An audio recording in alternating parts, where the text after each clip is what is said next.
Hi there, I'm Katie Cat, and this is our weekly AstroTarot for June 3rd. We have a parade of planets happening in the sky right now. They're all lined up. If you wake up before the sunrise, actually, if you did so this morning and you had a clear sky, you would have been able to see an alignment of a cascade of planets. And let me just show you what I'm talking about here.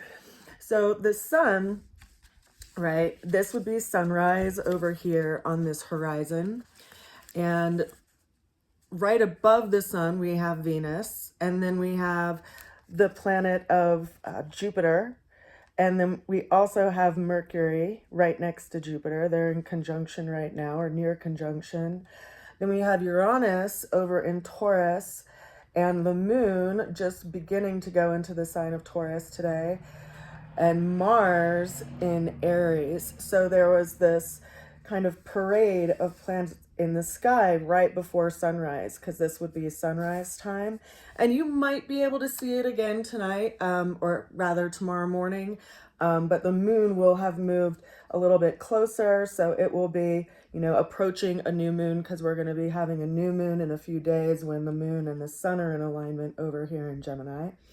So that's what's going on visually by way of the sky. You won't see it tonight because, as you see, like as the sun moves to noon, right, all of these planets are going to be visually above the horizon, so we wouldn't be able to see them by way of the sun. And then when the sun goes to set, they're all going to be below the horizon, so we won't be able to see them until, again, sunrise tomorrow morning. So wake up, right now I believe sunrise is around 5:30 or so you'll have to wake up quite a bit earlier. This morning I woke up at 5 and the sky was full of clouds, so I didn't get to see them. But I'm going to try again tomorrow morning just to see somewhat of the alignment of those planets if possible. So let's go ahead and jump into the tarot.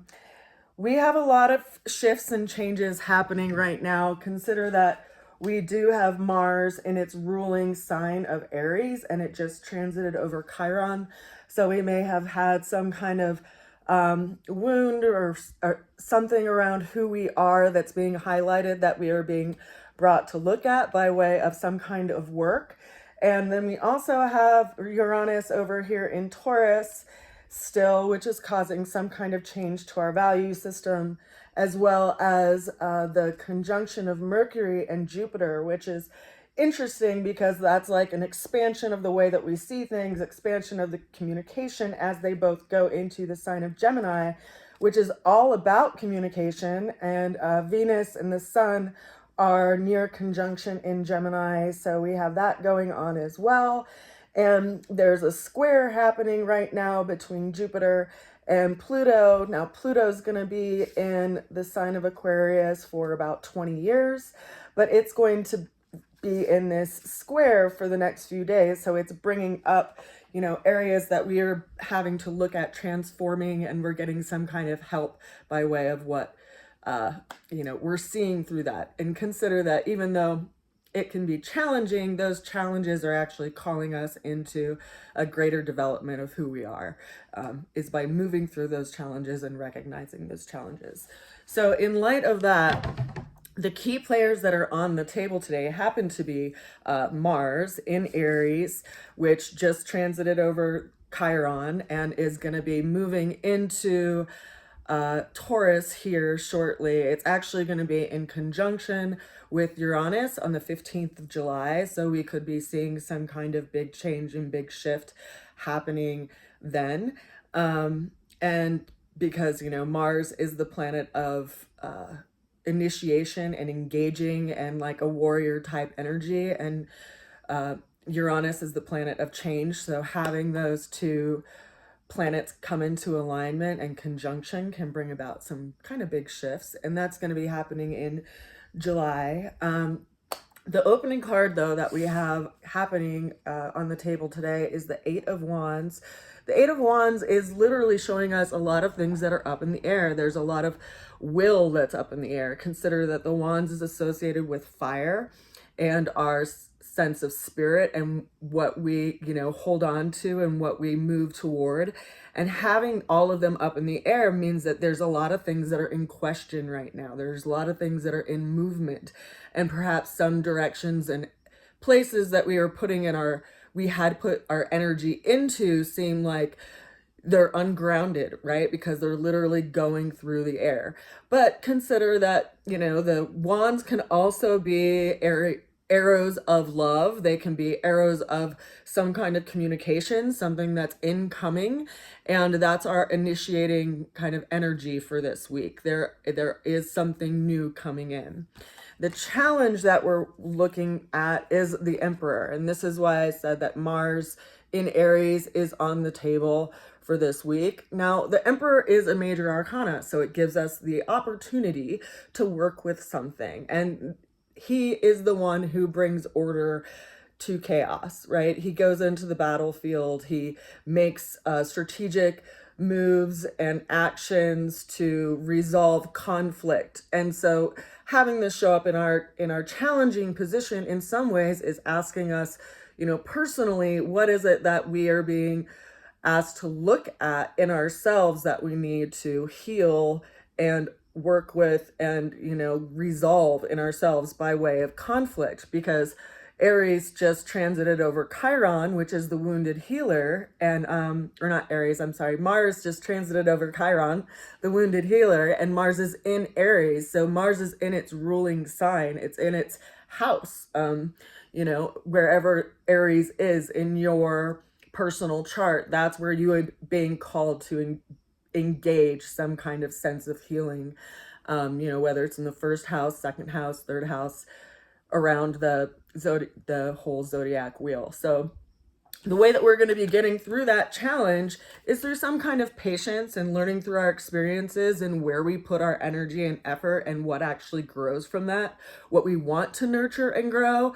Whenever I see the Seven of Pentacles, I always consider like growing a garden and, learning from year to year and season to season what works and what doesn't work, like what plants like to be in different environments with different lighting and different nutrients, and how do you encourage them to grow, and having some patience with that and allowing to that. Now, this is also an earth governed, it's an earth suited card, which is what makes me consider the relationship that's happening with Mars and Uranus, because Uranus is the planet that's in Taurus right now.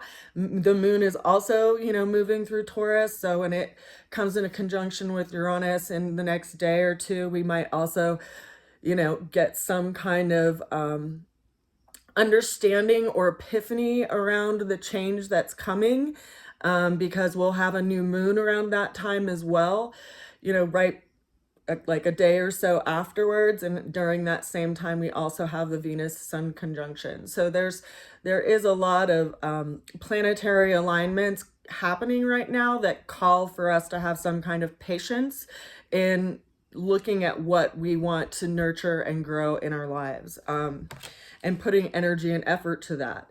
Now, the ultimate outcome came through as the Six of Pentacles, so another pentacle, but consider it's kind of like a step down energetically from the Seven of Pentacles. Whereas we have a Six of Pentacles, it's showing us that again and reassuring us again that we have to be balanced with where we put our energy and effort, and make sure that we balance both sides of our nature and and have some kind of judiciousness around where we put our energy and our resources. Now that is clarified by 4 more additional cards for this week. We have the King of Swords, which is an Aquarian energy. This is also referring to the power of knowledge and the power of understanding, and the long range picture and view of things, and holding that into, our context of when we're moving forward. And again, if you remember earlier, I had mentioned that Pluto is going to be in the sign of Aquarius for the next 20 years. So this is asking us, what are we being called to transform so that we can move forward into that direction of life? Also consider that, if you're around my age group, I'm 45 years old. You're experiencing right now a Uranus opposition, which means that, you know, Uranus has like an 84-year cycle around the whole zodiac system, and it's, you know, gone retrograde and moved forward. So it's basically an opposition to some close placement that you have Uranus in your natal chart, which if it was in Scorpio, it's in opposition to it over in Taurus. I have a lot in Scorpio, so Uranus is in opposition to a lot of my placements in Scorpio and has been, you know, transiting that opposition as it's been moving through Taurus since like 2019. Right now, it's in opposition directly to my Mars placement, actually. So it's asking me to kind of really look at and transform and change like that warrior aspect in me, and asking me like what kind of order do I need to bring to, you know, different aspects in my own life. And for me, because Mars is in my communications house, I have to look at, you know, communication, and we have all these planets that are moving into Gemini, which we're going to get to as well. But Gemini is, you know, an air governed sign, and it is in my 10th house, and we have all these planets moving into our 10th house. So, or I mean, into Gemini. So for me, it's my 10th house, which is calling me to really look at, you know, where I am in life, in my life path, and what I want to develop and put towards that area, because Jupiter and is moving into that house right now, and Venus is in that house right now, and the sun is in that house right now. But Jupiter takes 12 years to move around the whole zodiac wheel. So it will be in the sign of Gemini for the next year, developing and expanding upon that area in our lives wherever Gemini sits in your natal chart. So we're, you know, really being asked to look at where we want to grow in life and how we put our energy and effort towards those things. And consider that we are also going into a new moon right now that's in Gemini in the next couple of days. So that's also highlighting that space. And we have Mercury, which is also moving into Gemini. So it's in its own house. And, you know, Mercury is the messenger, it's the communicator. So we're all being asked to, you know, not only look at how we are communicating externally to other people, but also how we talk inwardly through our internal dialogue to ourselves, and how we treat ourselves, and where we place our attention in our mind. Because I think that's ultimately what we call into our lives. Now that's clarified by the Ten of Cups. The Ten of Cups is kind of like a happily ever after card, but we have to be careful with that. We have to be careful around our idealism, around what that looks like, and the fact that if we consider, you know, the power of knowledge, if we consider the long range of life in general, we see that there's an ebb and flow to things, and it's through that ebb and flow that we learn and we gather, you know, what it is that we value through different experiences, through our emotional terrain and navigating, you know, life itself. That's further clarified by the Four of Cups. So there is something that's asking us, you know, what is it that we want to look at, and what is it that we want to focus in our lives and in our emotional world. We see this, you know, Three of Cups in front of them and one cup coming in. So it's like the emotional contemplation of something new, or emotional internal contemplation, and where we set our attention on that emotional space, which maybe we're being asked to look at and consider. Now that is further clarified by the final card of the reading today, which is the Page of Swords. Page of Swords is associated with Gemini, which is the area of the zodiac right now that we have a lot of planets that are starting to stack up in. We have the Sun and Venus that are conjunct right now. Mercury just went into the sign of Gemini. Then we have the moon that will be in a new moon phase in a couple of days, kind of initiating this new beginning. And we also have Jupiter that just went into Gemini. So consider the ideas and epiphanies that you might be, you know, gathering, you know, insight on in the next couple of days, and where you want to put your energy and what you want to expand upon for the coming year, because Jupiter will be in this space expanding upon these areas of what we're being called to develop. And also, you know, Jupiter and Pluto are in this square relationship right now. Oh, I'm sorry, no, they're in a trine relationship. The moon is in a square relationship with the Pluto, but Jupiter and Aquarius are in a trine relationship, which is like a 120-degree angle relationship. So they are bringing upon some kind of help in what we perhaps in ourselves need to let go of so that we can expand upon a new area in our life. And we do have some help in the alignments of the stars with that.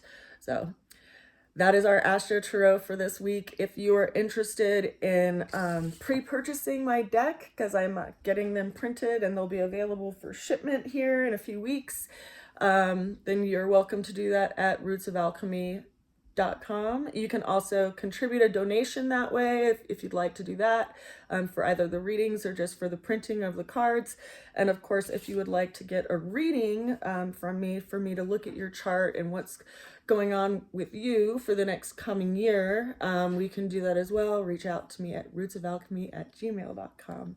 I've been getting a lot of cool feedback from past clients in regard to just like looking at the transits that are going on in their charts for the next year, and then, you know, those time frames will come up and they call me or reach out and they're like, oh my god, that shift that you told me about was going to happen happened. So it's, you know, it's cool feedback to see that in the alignments of the planets and how that shows up in people's readings as well. But I send you a good wish as we go through it, and I encourage you to place your attention on that which you want to grow and to not be so hard on yourself, because I know I have a tendency to do that. As we go through changes, just remember we have to wait for things to land, and there's still a lot of things that are in process and in motion all around us. I send a good wish to you and a lot of love. Bye for now.